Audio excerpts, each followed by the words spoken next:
Hi, folks. It's Leroy here. Before we go any further, I just want to thank all of you who gave us feedback on episode one. One of the most useful points was that while we're providing lots and lots of good content, it may be too much to swallow at one time. And so, in response to that, we're going to be reducing the length of these episodes just to make the ideas, the tools, and the techniques a bit more accessible. So, again, big shout out to everyone who gave us feedback on episode one. So, as I did then, let me start with a simple question. When someone compliments your work, right, do you ever just minimize it? Do you say, oh, that was nothing, or that's just part of the job, and simply move on? If you do, once again, you're not alone. In fact, that instinct, it's actually one of the biggest reasons that experienced professionals struggle sometimes to price their expertise when they move toward independent consulting.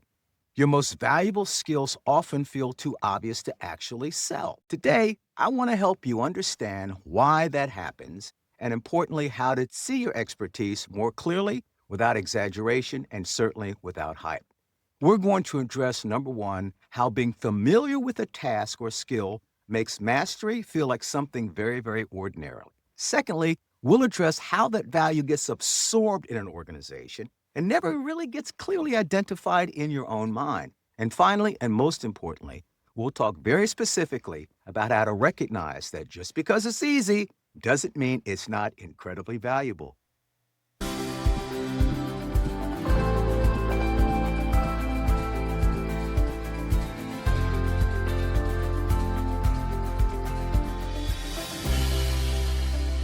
So let's talk about the concept of familiarity.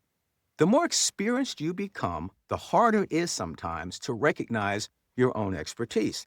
When you first learned your craft, it certainly felt difficult. You were painfully aware of the effort, you were conscious of the skill being applied, your brain was trying to incorporate this new way of doing things. But after years and years of repetition, it becomes automatic. It feels natural and it becomes really obvious. From the inside, ease feels like, man, this is really basic. From the outside, ease can feel like magic, even mastery. And this disconnect is where the pricing confusion begins. You assume that just because something feels intuitive, it can't be valuable. But value, it's not measured by how hard something is. It's measured by how much it helps someone else. If you can reduce chaos quickly, if you can clarify complex decisions or even spot risk before they escalate, that may feel pretty routine to you. But to someone else, it's relief. Relief is valuable and relief is worth being paid for. And so there's this absorption problem. And this is a reason, certainly, why pricing feels difficult. Inside an organization, your value gets distributed. It shows up in meetings, it shows up in conversations, it appears in decisions, but you don't know exactly what you're being relied on. People are never going to say you have exceptional pattern recognition. They just pull you into those messy situations. They don't say, my goodness, you've reduced our cognitive overload, right? They just feel calmer when you're around. And so once you're involved, this makes such a significant difference. Over time, though, your contribution becomes almost invisible even to you. And when you step outside the system and try to monetize that expertise, you scan your resume, you look at titles and responsibilities. But the real value often lived in the informal work that never actually made it onto a piece of paper. And here's the key shift. Stop looking for praise as an indicator and start looking for reliance. Here's what I mean. Who comes to you when something's unclear? Who are the folks who ask for your judgment before they actually move into a decision process?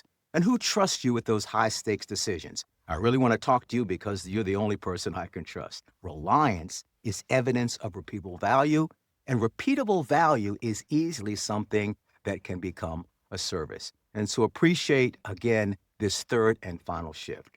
Many professionals are going to assume that if something feels easy, it can't be worth a lot.